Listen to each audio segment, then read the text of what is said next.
সালমান শাহর যে জায়গাটা ওইটা কখনো সাকিব ভাই নিতে পারবে না। সাকিব ভাইয়ের যে জায়গাটা সেটা হয়তোবা সালমান শাহও নিতে পারতেন না। সালমান শাহ ভাইয়ের সাবজেক্টটা আলাদা, সাকিব ভাইয়ের সাবজেক্টটা আলাদা। কারণ তার যখন সময়টা ছিল তখন সে যে কাজগুলো করেছে সেই উনি আসলে লং টাইম ওইভাবে স্টে করতে পারেনি, তার আগেই উনি মারা গিয়েছেন।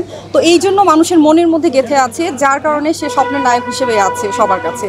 আর সাকিব ভাই হচ্ছে এখনও দাপিয়ে বেড়াচ্ছে, সে মেগা স্টার, সুপারস্টার, এখনও কাজ করে যাচ্ছে, সামনে আরও ভালো ভালো কাজ করবে। দ্যাটস ওয়াই আমার মনে হয় যে সাকিব ভাই স্বপ্নের নায়ক হতে পারেনি।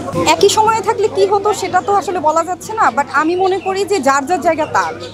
সালমান শাহর যে জায়গাটা ওইটা কখনো সাকিব ভাই নিতে পারবে না। সাকিব ভাইয়ের যে জায়গাটা সেটা হয়তোবা সালমান শাহও নিতে পারতেন না। তো এখন হচ্ছে এই জায়গাটা তো আমরা ছিলাম না। সো তখন ওই সিচুয়েশনে এক জায়গায় যদি দুইজন কাজ করতো তখন সিচুয়েশনটা কী দাঁড়াতো এটা আসলে বলতে পারছি না। তবে আমার যেটা মনে হয় যে যার যার জায়গা তার।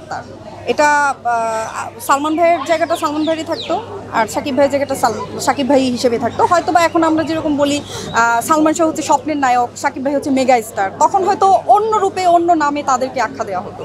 প্রতিটি নারীরই স্বপ্নের নায়ক, কিন্তু সেই স্বপ্নের নায়ককে আসলে দুর্ভাগ্য যে কখনোই কাছ থেকে দেখতে পারি নাই, আর তার সাথে কাজ করার সৌভাগ্যও হয়নি।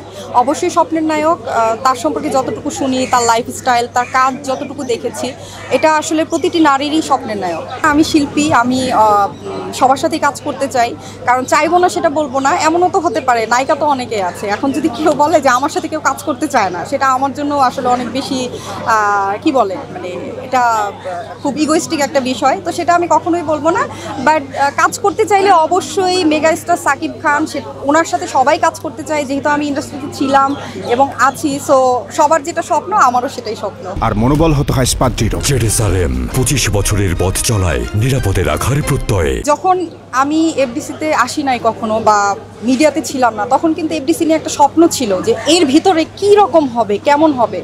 তো এমন একটা সময় ছিল যখন টিভি দেখতাম, সিনেমা দেখতাম, তখন মনে হতো কি এরা হয়তো বা টিভির ভিতরেই থাকে, বা এফডিসিতেই হয়তো শিল্পী মানেই এফডিসিতেই তাদের বসবাস, মানে অন্যরকম একটা স্বপ্নের জায়গা ছিল। দেন যখন আমি ইন্ডাস্ট্রিতে করলাম, কাজ করা শুরু করলাম, দেখলাম ওই স্বপ্নের জায়গাটা না, মানে যেরকম ভেবেছি সেরকমটা আসলে কিছুই না।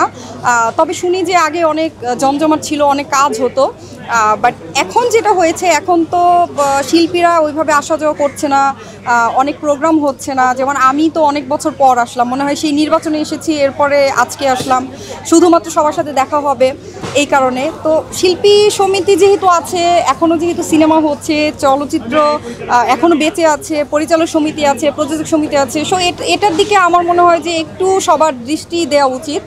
কারণ সমিতি তো শেষ হয়ে যায়নি, চলচ্চিত্র তো শেষ হয়ে যায়নি। তো এই জায়গাটাকে আরেকটু নজর দিলে আমার মনে হয় যে শিল্পীরা আসবে, যাবে, বা এখানে একটা ভালো লাগার জায়গা তৈরি হবে।